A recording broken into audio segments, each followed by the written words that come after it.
tadi beli nasi goreng.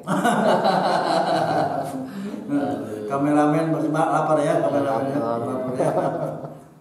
Cukup ini juga ya, karena berbicara tentang Pajajaran tidak akan selesai dalam waktu berhari-hari. Iya. Setiap item tentang Pajajaran sangat menarik. Iya. Kerajaannya, wilayahnya, keprajuritannya, pusakanya sangat menarik. Iya, betul ya. Pernak-perniknya seperti ini. Ya, ini kujang kembar. Kujang kembar. Yang diberitakan adalah diceritakan pusaka Prabu Siliwangi kujang kembar. Iya. Nah, ini saya sangat ingin di sini juga ada Trisula. Ada Trisula ya. Trisulanya. Kameramen, lihat ini. Perhatian Trisula ya. Ini kujang kembar Pajajaran, bahkan saya ada satu lagi nih, kujang raja nih. Nah, Kujang apa namanya itu? ini kujang cium. Cium ya. Ini saya benar-benar sangat mencintai Pajajaran dan kerajaan Sunda lainnya, Galuh Pakuan, Tarumanegara. Iya. Jadi pernak-perniknya saya pakai. Ya, oke, luar biasa ya. Iya. Menarik juga ya. Kita lanjut ya. Lanjut. Ya tadi tentang Prabu Siliwangi. Jadi yang menurut pengamatan saya dari sejarah ya ada dua Prabu Siliwangi, Niskala Wastukencana dan Prabu Sri Baduga Maharaja itu. Keduanya masuk, keduanya wangi itu. Mewarisi kewangiannya itu. Tadi kan Prabu Niskala Wastukencana sebagai bapaknya ya. Apa terakhir? Kakeknya dari Prabu Siliwangi, Prabu Jayadewata. Prabu Jayadewata. Jadi Prabu Siliwangi yang terakhir itu punya nama itu Raden Pamanarasa. Iya. Waktu masih muda. Kemudian waktu diberikan jabatan atau kerajaan di Galuh, di sana dia menjadi Raja Galuh, itu Jayadewata jabatannya. Kemudian waktu diangkat menjadi raja di Pajajaran, Sri Baduga Maharaja. Oke. Nah, terakhir itu menyatukan kerajaan Galuh sama Pajajaran menjadi satu kerajaan Pajajaran. Beliau diberikan Prabu Siliwangi kedua. Oke. Nah, jadi kalau dilihat dari kosakata, kosakata jadi Siliwangi. Kalau raja-raja yang lainnya hanya berkuasa di wilayah timur, wilayah barat gitu. Jadi saya ulangi kembali bahwa yang berkuasa di wilayah seluruh wilayah Sunda itu Linggabuana. Kedua Niskala Wastukencana. Ketiga adalah Jayadewata atau Sri Baduga Maharaja. Yang lainnya raja daerah barat dan timur gitu. Kang Mas menjelaskan tadi tentang Prabu Siliwangi ya, luar biasa yang mulai dari Prabu Siliwangi pertama sampai Prabu Siliwangi Prabu Wangi pertama, lalu menjadi Prabu Siliwangi, menjadi Prabu Siliwangi kedua dan sampai seterusnya sampai Prabu Siliwangi terakhir ya tadi udah ya? Ya terakhir dua. Cuma dua ya? Cuma dua. Oke, yang terakhir adalah Prabu Wastukencana. Ya. Ya. Terakhir Sri Baduga Maharaja. Terakhir Sri Baduga Maharaja. Nah, Oke. jadi yang Wastukencana yang pertama. Wastukencana mulai yang pertama ya. Wastukencana yang pertama, yang kedua baru Sri Baduga Maharaja. Oke. Nah, terus setelah Prabu ini setelah Prabu Siliwangi yang kedua atau yang terakhir ini digantikan oleh siapa? Oh, digantikan oleh Prabu Surawisesa. Prabu Surawisesa. Surawisesa berkuasa 14 tahun. Oh, luar biasa panjang juga ya. Jadi setelah Prabu Siliwangi itu ada 5 raja lagi meneruskan beliau. Jadi tadi sudah dijelaskan analisa saya dari setelah banyak belajar tentang sejarah itu bahwa Prabu Wangi adalah Prabu Linggabuana. Itu mendapatkan julukan sebutan Prabu Wangi dari para pejabat kerajaan, para raja-raja yang yang menghormati beliau, dan rakyat banyak itu menyebut beliau Prabu Wangi karena mempertahankan eksistensi kerajaan Sunda gitu, yang tetap eksis tidak tunduk kepada Majapahit waktu itu.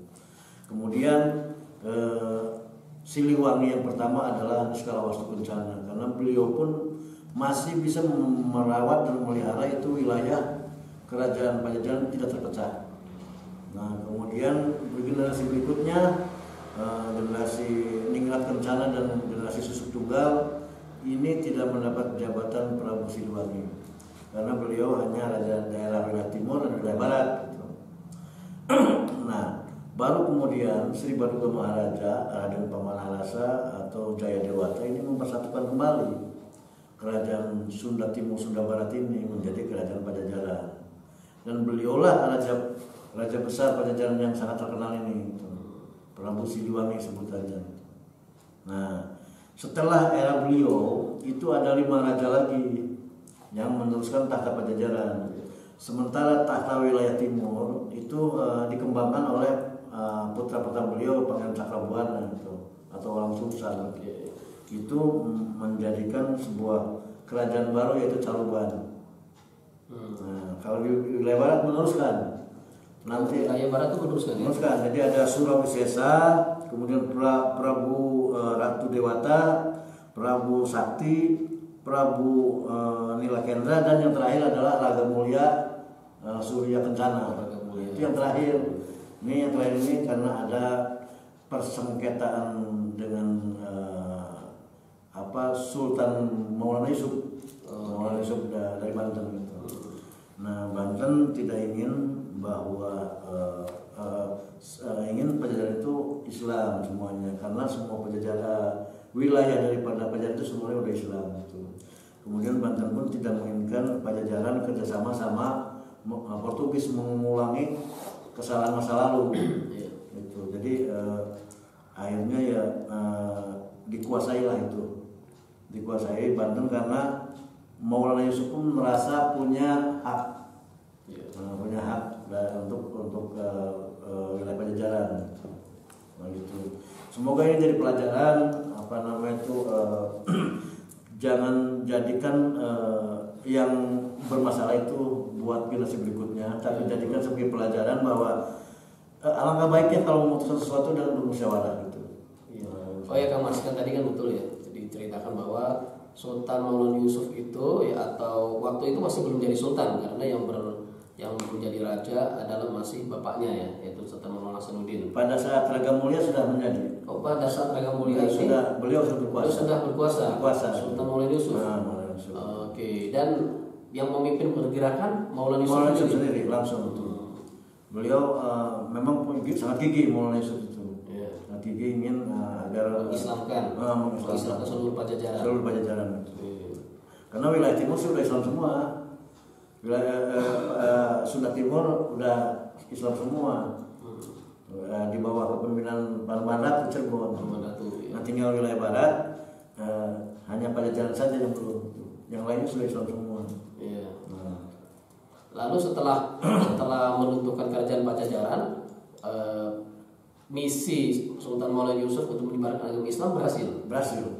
Penghujung cerita kita tentang Pajajaran, karena terus terang kalau ngomongin Pajajaran sampai subuh pun, sampai esok hari pun masih akan terus menarik dan banyak yang dibahas. Baru persoalan silsilah ini sebenarnya nih, belum peninggalan, prestasi dari setiap kerajaan, pusakanya, wah luar biasa. Pasukannya, ada berbagai pasukan, ada bala mati dan segala macamnya. Mudah-mudahan di kesempatan yang lain kita bisa bahas. Dan ini pembelajaran juga. Ya, jadi pembelajaran. Ya, jadi versi lain silakan. Jangan jadikan beda versi ini sebagai bahan-bahan pertentangan. Tetapi ini kekayaan.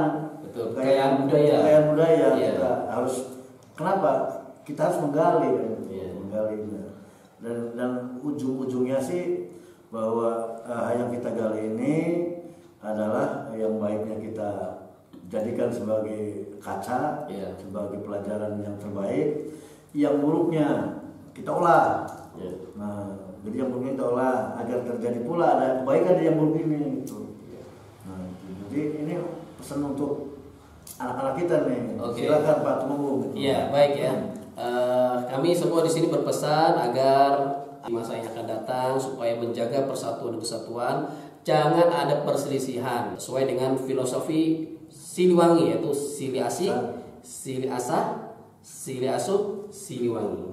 Ya, okay. Mudah-mudahan apa yang kita sampaikan menjadi bermanfaat. Kami undur diri, saya Kimas Tumenggung, Panggilan Sukmajati, dan ini saya Muhammad Muklas Arya Mangkurat. Jangan lupa undur diri.